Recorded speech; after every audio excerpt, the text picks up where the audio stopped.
Hi mga mi! I'm back again with another mini vlog. So for today's video ay samahan niyo ako sa aking mga ganap dito sa bahay. Maglilinis ang inahan for today's video, but before anything else ay aasikasuhin ko muna itong aking bunso. Pinapakain ko nga siya ng kanyang breakfast.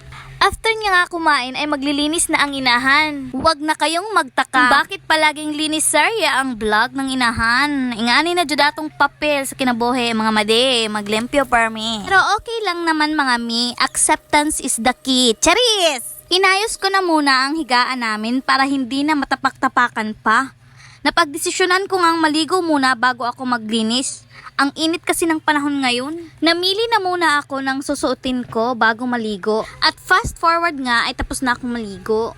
Ito nga ang aking napiling suotin ngayon dahil sa sobrang init talaga. Ugaliin nga natin na uminom palagi ng tubig para iwas dehydrate. Ugaliin din natin mag-rejuve out, di ba dya? Napagdesisyonan ko ngang mag-rejuve na dahil dumadami na talaga itong tigidig ko sa mukha.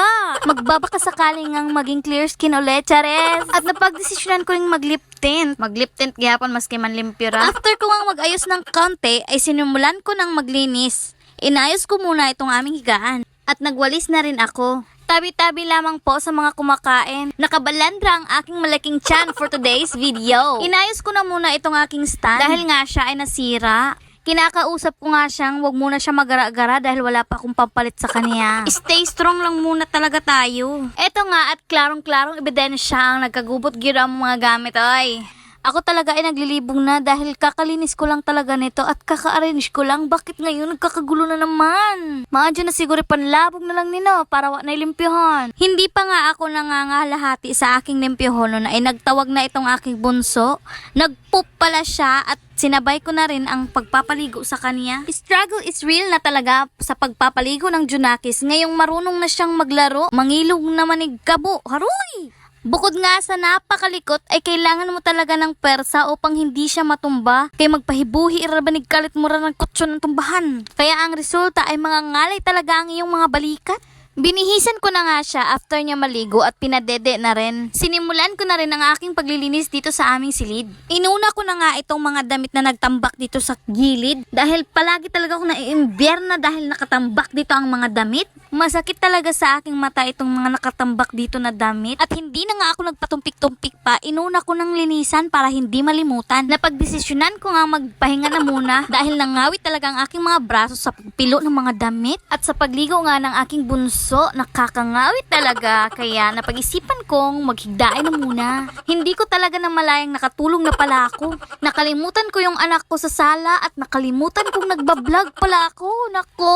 O diba nakanganga pa? Mga ilang minuto nga ay napabalikwas talaga ako at naalala ko na may anak pala ako na nasa sala lang. At dali-dali ko nga siyang kinuha at tinabi sa akin. Parang may nagpukaw sa akin na ang anak mo nandoon lang sa sala. Diyos ko! Mabuti na nga lang talaga at siya ay nalingaw talaga sa kanyang pinapanood. Ganito talaga itong aking bunso. Pag siya ay malingaw talaga sa kanyang pinapanood, ay wala talagang kaproble-problema. Hindi siya iyakin at natutulog lang siya ng mag-isa pag siya ay inantok na talaga. Pero budyag lamang John. Kaya malaki talaga ang pasasalamat ko sa Panginoon dahil binigyan ako ng mga anak na independent. Fast forward nga, after kong magpatulog ay hindi na ako inantok. Kumain na nga ako ng pananghalian at naghugas na rin ng mga pinggan. Naghuhugas nga ako ng pinggan habang nanonood ng mga pang-negosyo ideas. Bala ko ngang magnegosyo ulit para nga ay makatulong ako sa aking Banabels sa pang-araw-araw naming pangangailangan at lalong-lalo na ang gatas at maintenance ng aming bunso.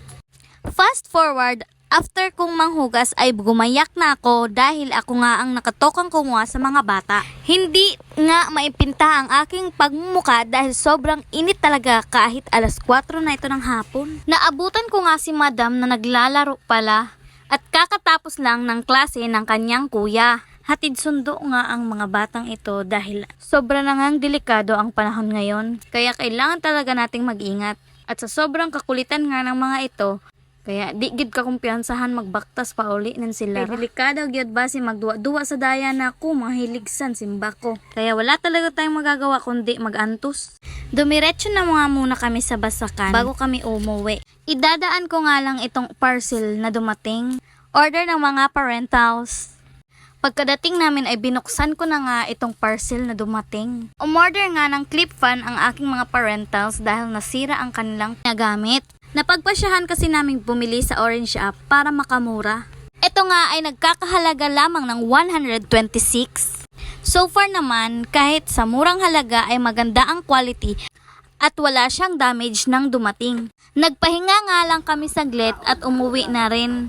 Sobrang ganda talaga dito sa Basakan, maaliwalas ang paligid. Hindi na rin kami pwedeng magtagal dahil may mga pending pa akong trabaho sa bahay at ang aking bunso ay nabilin lang sa bahay. Hindi ko na rin siya kasi sinama dahil mautas ang mama pagpugos tabang. Fast forward nga, pagkarating ko sa bahay ay sinimulan ko na ang pagliligpit. Medyo madami pa nga itong aking ligpitin ngayon. Madilim na nga ako bago natapos sa aking pagliligpit ng mga gamit. Pinagtimpla na nga ako ng kape ng aking Banabels. After ko ngang makapagkape at makapagpahinga saglit ay nag-steam na rin ako ng gulay ng aking bunso. Nagligpit-ligpit na rin ako ng iba pang mga gamit na maliliit dito sa aking table. At ito nga si Madam nagpapapansin. Di umalipas. Masaya, wag mo nakikita ka. Wala mang kangangamba. Agi kay kapiling na. Feel like someone namin you.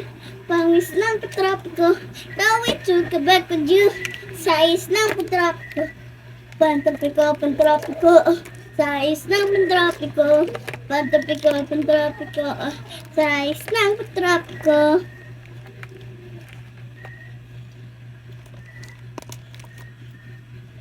Di kuhaan. Ay, ambot na lamang Judis akaliwata.